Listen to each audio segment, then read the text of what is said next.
Queridos amigos, é um prazer estarmos juntos aqui novamente para mais um Café com Luz. Esse programa aqui é um espaço para que a gente possa conversar sobre a nossa espiritualidade, a nossa essencialidade. É claro, lastreado na doutrina espírita, mas independente do espiritismo, com todas as religiões que convergem para esses valores essenciais que nós tantos precisamos. E de uma maneira informal, tomando um café, você convidado a sentar virtualmente conosco, um suco com água, não importa. Para o café de hoje, nós temos aqui o nosso querido Paulo Maia. Tudo bom, Paulo? Olá, como é que vai, Maurício? Obrigado por você ter aceito novamente o nosso convite. Eu que agradeço o convite. Pois é.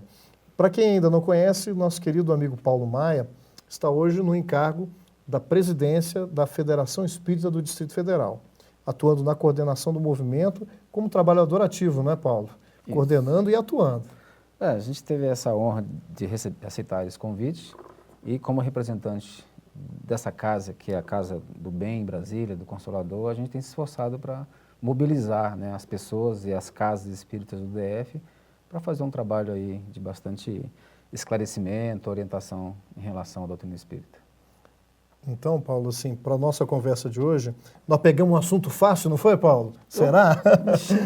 A gente pegou um assunto que é delicado porque não só o entendimento, mas a vivência talvez seja o mais difícil. O tema do nosso bate-papo é: amai os vossos inimigos. Será que isso é possível? Eu vou fazer referência bíblica aqui para a gente saber de onde é que é o contexto, mas eu queria fazer uma provocação para você iniciar por aí, Paulo. Amai os vossos inimigos. Isso é muito bonito na prática, nas palavras de Jesus, mas isso é possível na prática, na época dele e ainda nos dias de hoje? Será uma revolução que a gente ainda vai viver ou já estamos vivendo, ou já tem corações vivendo? Olha, realmente chocou o mundo quando Jesus trouxe essa proposição.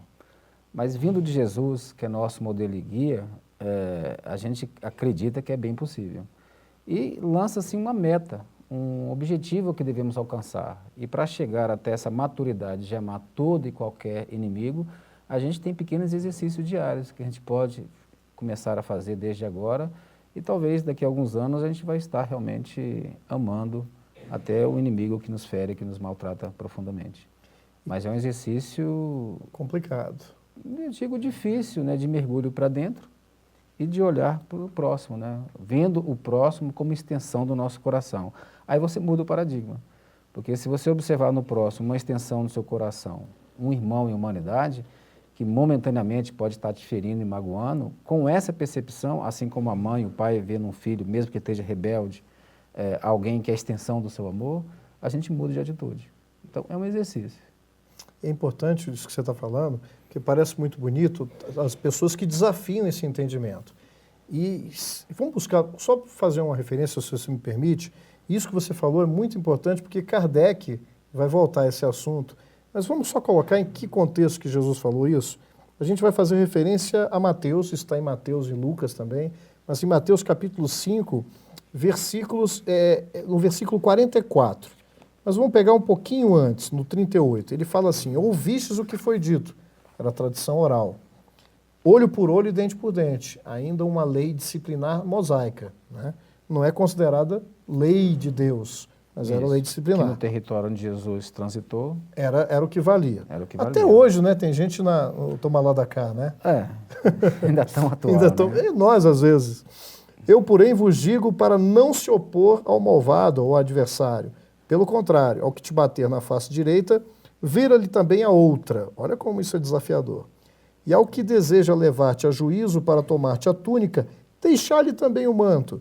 E quem te compelir a caminhar 1 milha, vai com ele 2. Dá ao que te pede, e não dê as costas ao que deseja tomar-te um empréstimo. Ouvistes o que foi dito: amarás o teu próximo e odiarás o teu inimigo. Era algo comum na época de Jesus. Eu, porém, vos digo, aí vem o 44, amai os vossos inimigos e orai pelos que vos perseguem, para que vos torneis filhos do vosso Pai que estás nos céus. Já que o sol desponta sobre os maus e bons, e cai a chuva sobre os justos e injustos. Pois se amais os que vos amam, que recompensa tendes? Não fazem o mesmo os publicanos? E se saudais somente os vossos irmãos, que fazeis de extraordinário? Não fazem também os gentios o mesmo? Portanto, sede vós perfeitos, como é perfeito o vosso Pai Celestial. Comenta um pouco isso para a gente, é muito material, não é, Paulo? Muito material. Ó, desde os primeiros versículos, primeiro ele fala do desapego, né? Quem te pede uma túnica, ceda a outra. O desapego talvez seja uma das maiores causas do nosso sofrimento. A gente se apega a pessoas, se apega a bens materiais, se apega a status. E nesse apego, quando alguma coisa ameaça, a gente elege o autor da ameaça ou a coisa que ameaça como inimigo. E daí a gente já sofre bastante. A outra questão é quem te bate numa face, oferece a outra. Isso dá margem a interpretações até equivocadas, de pessoas achar que deixar bater-se, né, deixar imolar-se sem reação, seria uma forma correta. Mas eu entendo que a face que Jesus fala aí é quando alguém te ferir na face do ódio, oferecer a face do amor. Quando alguém te oferece, te magoa uma face aí, apresentando talvez violência, agressão, você dê a face do perdão, dê a face, né, da compreensão, da resignação. E tem uma questão que ele coloca também aí, nós que somos cristãos, vamos falar de nós, que é um programa tratando do Evangelho de Jesus, sobre a visão espírita, nós que conhecemos um pouquinho, o que fazemos de especial? Porque os mafiosos, as gangues de rua, as pessoas na má vida, os criminosos, né, traficantes, a gente vê nos morros aí, né, as organizações, eles se cuidam, eles se protegem, eles se amam. Então, se fazer isso somente aquelas pessoas que são do seu bando, que são da sua tribo, do seu time, o que você está fazendo de especial? Nós que já conhecemos o Evangelho, nós que já temos o esclarecimento, tirando o véu das alegorias que foram colocadas, né, pelos ensinamentos antigos, pelas parábolas, o que a gente faz de especial? Então, é um convite, uma reflexão a todo instante que a gente tem que fazer. Se a vida começa antes do nascimento aqui na Terra e continua depois do nosso desencarne, a morte, como dizem, se isso é uma crença que eu alimento, o que eu vou fazer de especial diante dessas dificuldades? Se, de repente, o inimigo de hoje, na próxima encarnação, pode ser meu filho. Então, realmente, essa parábola, não é à toa que o Evangelho tem um capítulo inteiro sobre isso e que há tantas citações nos livros de Chico, né, de Divaldo, comentando ou dando exemplos dessa prática, dessa parábola. Eu creio que um programa vai ser pouco para a gente explorar. Mas a gente vai fazer mas é isso mesmo. Mas esse recorte é importante para a gente salientar, porque você colocou algo muito importante. Até a compreensão de amar, o amor ainda é incompreendido, porque Kardec, isso no capítulo 12, vai começar a falar que o que significa? Quer dizer que eu amar o inimigo é contra até a natureza instintiva, eu não posso sentir por alguém que me quer mal, que quer me prejudicar, a mesma ternura, a mesma afinidade, o mesmo cuidado que eu tenho para quem gosta da gente. Isso até repeliria o bom senso. Então, amar nesse sentido maior e oferecer outra face, como você colocar, talvez fosse uma postura, talvez não, essa proposta evangélica, da não vingança, de não reagirmos com o mal, não oferecermos. Porque quem reage com o mal vira aquele ciclo vicioso, ou seja, aquela história de violência só se combate com violência, agressão com agressão, e isto é combustível em cima de combustível. Para que a mensagem cristã não fique parecendo uma história de fada, sem aplicação. Porque ele não nos interditou a defesa, mas ele nos conclamou um desafio.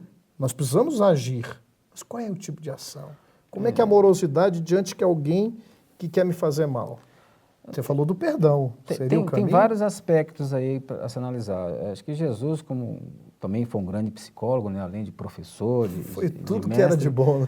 Hoje, a pessoa que alimenta a mágoa por alguém é uma pessoa que se exclui de muitas oportunidades de amar, de vivenciar bem em família. Então, a mágoa é, como diz, né, é tomar um veneno e querer que o outro morra. Então, quem alimenta mágoa, ressentimento por qualquer pessoa, ele carrega em si já uma produção até de hormônios ali que afetam fisicamente o organismo. Hoje a gente vê na homeopatia, alguns tratamentos psicológicos aí que eles procuram investigar se a gente tem algum ressentimento, alguma mágoa profunda de alguém. E começa trabalhando aí, para melhorar a própria saúde física. Quando você vai ao encontro, em qualquer local, via pública, e encontra um inimigo, alguém que te desafeta, sua pressão altera. Tem gente que tem diarreia, tem gente que passa mal. Eu, se me permite, passei uma experiência pessoal dessa forma. Quando eu estava saindo da adolescência, tinha na quadra que eu morava lá um grupo de pessoas que brigavam, né? Era uma turma de capoeiristas.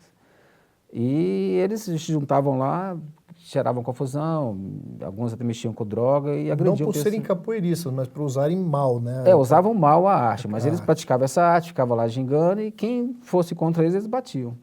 E eu fazia uma outra arte marcial na época, né, na época de escola e tal, eu fazia um esporte pela escola, e aí, só por estar praticando a arte, eles me elegeram como inimigo, entendeu? Diferente da deles. E começaram ali, às vezes, ameaças, constrangimentos e tal. Eu passava mal, eu chegava a ter diarreia quando encontrava a turma. Eu morri de medo. Eles falavam que ia espancar, que ia matar, que ia bater. E eu, nessa época, estava já frequentando uma casa espírita e eu comecei, então, a botar o nome do líder da gangue na mesa de oração, no pasto, no tratamento. Eu falava, olha, eu tinha que dar volta para entrar na minha quadra, eu chegar no meu prédio. E aconteceu uma vez que, quando eu fazia lá também a minha prática de esporte, eu trabalhava com alguns meninos. E uma vez, num trabalho de rua de apresentação lá, um desses meninos ele tinha um problema físico e machucou. E eu peguei esse menino no carro e fui levar na casa dele, que era no bloco, na quadra ao lado que eu morava.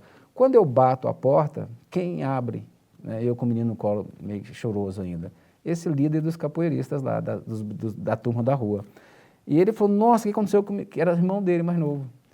E aí ele ficou muito feliz, satisfeito de eu ter levado ele lá, ter cuidado do menino e tal, e aí virou meu amigo. E falou assim, ó, se alguém te ameaçar, fala comigo.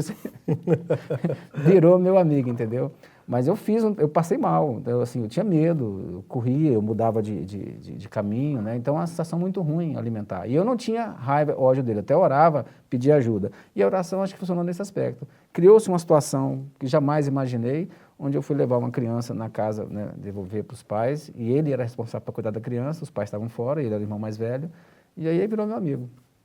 Ou seja, o amor ao adversário, aquele que se constitui, que se considera teu inimigo, Que se considerou, ele não traduz em abraço e beijo, né, em oferecer a face. Simplesmente você não alimentar ódio, não querer vingança, não querer entrar na sintonia e orar por ele. Fazer o possível para que essa relação, quando existe, infelizmente, de animosidade, possa ter a chance, como essa aconteceu contigo, de que isso se desfaça. Exato.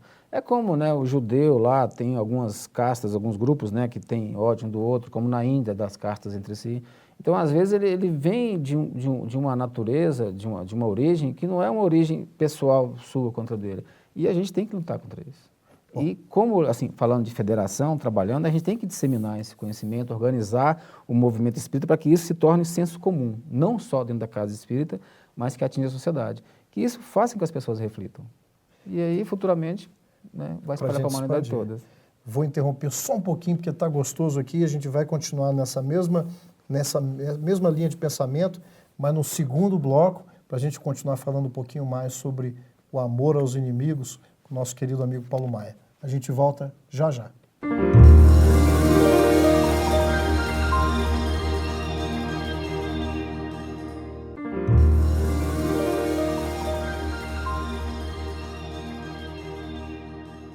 Bom, estamos de volta aí com esse nosso Café com Luz, com o querido Paulo Maia.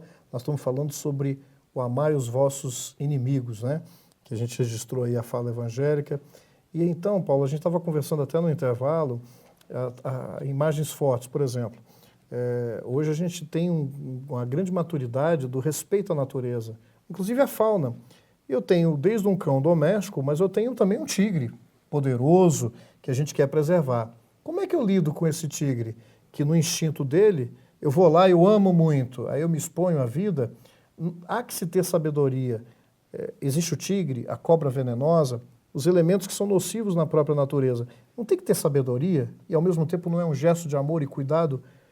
Jesus não interditou essa defesa. Faz sentido essa imagem que a gente está criando aqui, que a gente falou? Faz muito sentido. Se você ama alguém e sabe das limitações, da irritabilidade da pessoa, vai saber lidar com ela, vai saber conversar, vai ter caridade. É como Kardec orientava quando se fizesse prece, dependendo do ambiente, se tivesse um muçulmano, se tivesse alguém que não fosse cristão, que a gente evitasse referência, né, a Cristo na prece, no diálogo. Se você fala de amar o tigre, por exemplo, e vai passar a mão como passa num cachorro, você vai saber que pelo instinto, pela natureza, está correndo risco. Então, da mesma forma com nossos inimigos, se for um inimigo simplesmente que nos quer mal, que não quer travar um diálogo afetivo com a gente vai no limite ali onde tem a segurança.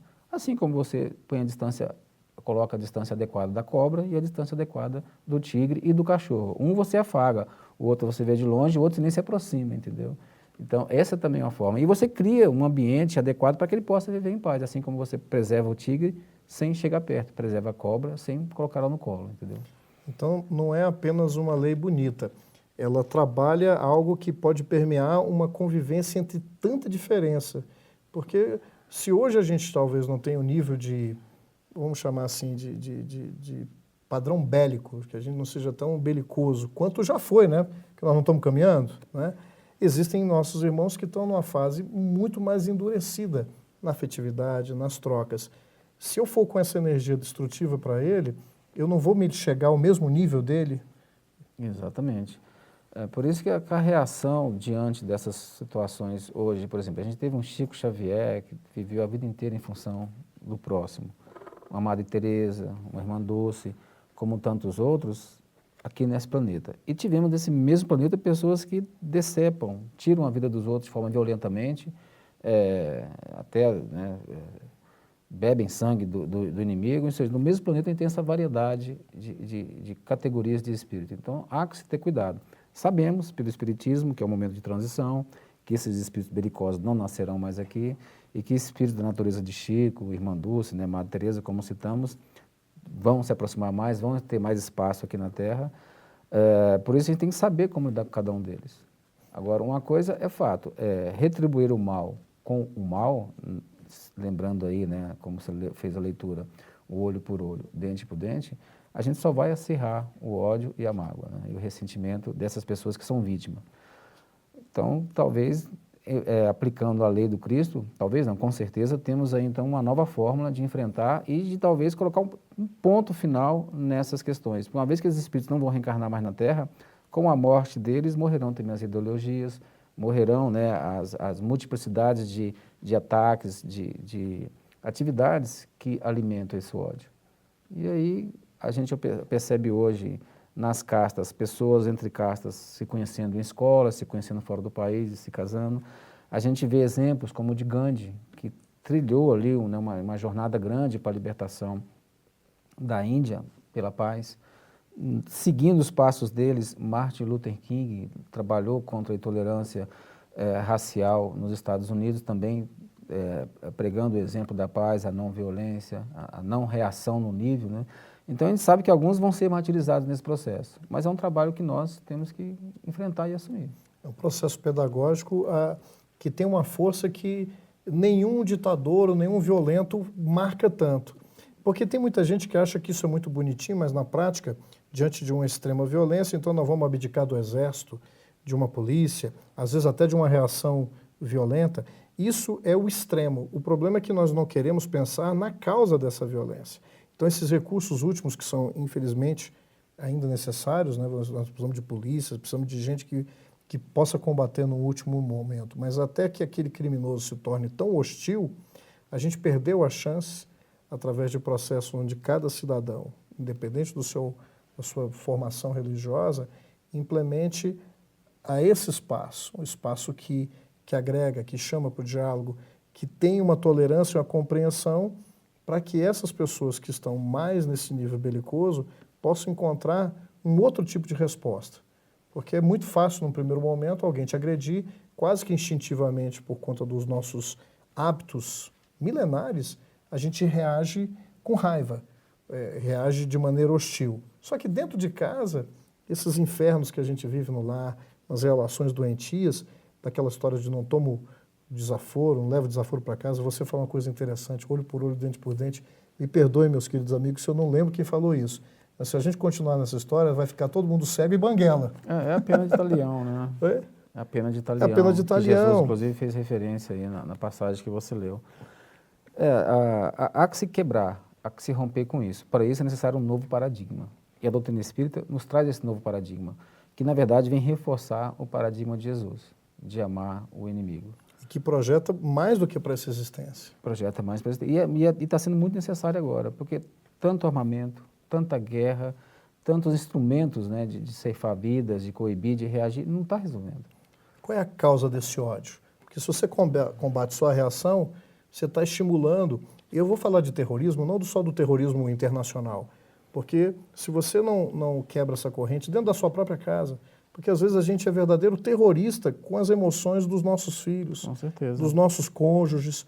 Agora, quando a gente faz um esforço para entender por que ele tem tanta aversão a mim, aquelas pessoas que lidam, por que esse ódio? Por que não estabelecer tréguas e buscar criar pontes de diálogo antes que como é que faz? O leite ferver, né? Exatamente. Vai aquecendo, que aí depois não tem pensando jeito. também nas novas gerações. Eu posso ter dificuldade, mas se eu alimentar isso nos meus filhos, nos netos que virão, terceira ou quarta geração, talvez não exista mais essa possibilidade. Assim como o duelo hoje, esse duelo de armas, de rua, ele não é legal, embora aconteça, é uma coisa que a sociedade não aceita mais, embora a gente perceba aí grupamentos, né, que se enfrentam, tudo mais, mas ele hoje já não é uma coisa assistida pela lei.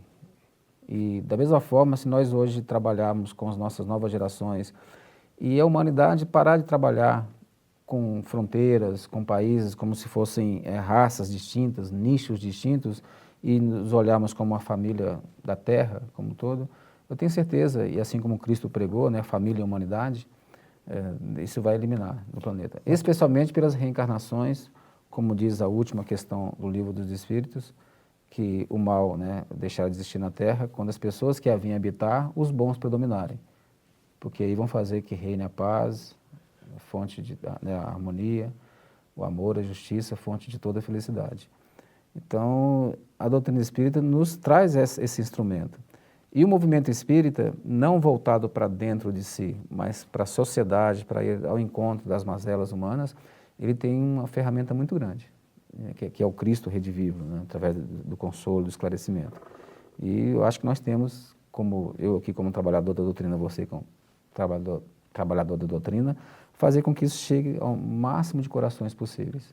Que aí uma nova ideia, um novo paradigma vai se tornando natural, talvez não para os mais velhos, mas para os mais novos, que já vão nascer predispostos a isso. Ou seja, a doutrina espírita fazendo com que, a despeito desse rótulo, que não é um rótulo dispensável, é um rótulo que é o prisma que nós escolhemos para poder entender o amor, não que os outros prismas de outras religiões não sejam tão válidos quanto.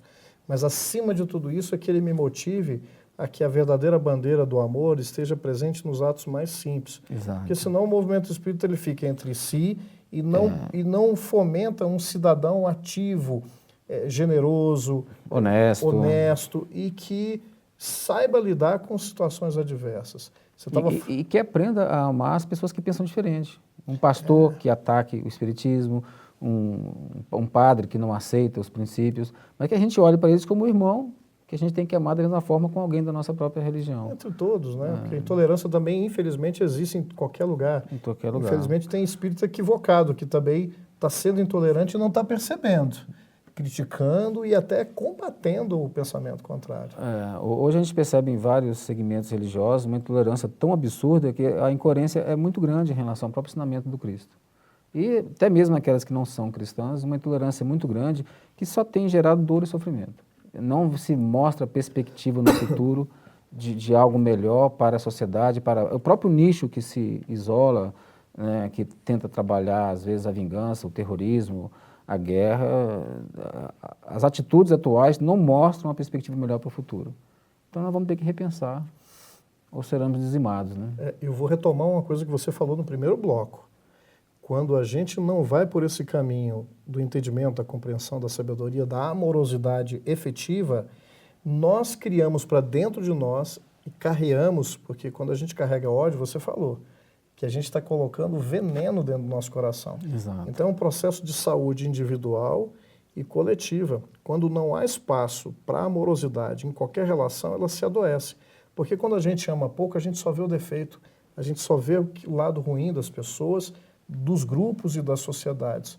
Aí nós estamos vendo ainda a sociedade convulsiva, adoecendo. Eu estou vendo o Rafael botando a plaquinha com uns poucos minutos e eu queria que você fizesse aí, pegasse esse tempinho, Paulo, faça esse nosso fechamento, desse nosso bate-papo gostoso, que não é uma aula, né, meu amigo? É um bate-papo. Se a gente motivar o pessoal a refletir, fecha para nós aí. Eu vou recorrer aqui ao Livro dos Espíritos na questão 642. Porque não devemos esperar um grande líder que vai mudar e provocar a paz, como foi Gandhi lá na Índia, acho que como foi Luther King, como tantos outros que apareceram Mandela. aí. O próprio Mandela, mais recente talvez, o último grande líder que a gente tem visto de mobilizar, né, grandes nações. Mas a gente tem que voltar agora ao trabalho individual. Que o corpo nosso é feito por células, que formam tecidos, que formam órgãos, assim como a sociedade é feita por pessoas que formam famílias, e aí formam comunidades, que formam cidades. Então, trazer para a responsabilidade individual. Para agradar a Deus e assegurar a sua posição futura, bastará que o homem não pratique o mal? Que muita gente acha que não fazendo mal já está fazendo bem. Né? Não se organiza, não se estrutura para poder fazer um bem maior. Aí os espíritos nos respondem, não. Cumpre-lhe fazer o bem no limite das suas forças. Aí depende de idade, de peso, tamanho, e fala no limite das forças. Porquanto responderá por todo o mal que haja resultado de não haver praticado bem. Daí a omissão ou a abstinência mental ou qualquer abstinência diante dos fatos mal que ocorrem é responsabilidade nossa, individual. E aí seja na sociedade que nos envolvemos, na família na qual vivemos, na posição de trabalho que nós ocupamos, a gente não pode ficar na omissão, nem ficar ali somente na observância das coisas. Temos que atuar protagonizando, especialmente pelo exemplo, de vivenciar isso. Vivenciar o amor ao próximo, o amor aos inimigos, na prece, no silêncio, muitas vezes caridoso, e às vezes na palavra esclarecedora, quando for, né, for possível colocar. Então, esse tema de amar os inimigos é um tema que a gente tem que refletir muito nele e observar quem é o nosso inimigo, quem é aquele que nos incomoda, pelo menos para não criarmos novos e não alimentarmos novas inimizades. A gente vai se despedindo aqui nesse momento. Estava gostoso, mas estamos chegando aí aos nossos últimos segundos. Agradecer demais, Paulo. Obrigado. Eu que agradeço. O café está ótimo. Tá bom. E que fique esse recado que o Paulo reforçou. Que a gente incorpore o amor nos gestos mais simples, fazendo a comunhão com Deus, de fato, entendendo que somos todos filhos do mesmo Pai. Um beijo no coração de todo mundo. Até o nosso próximo Café com Luz.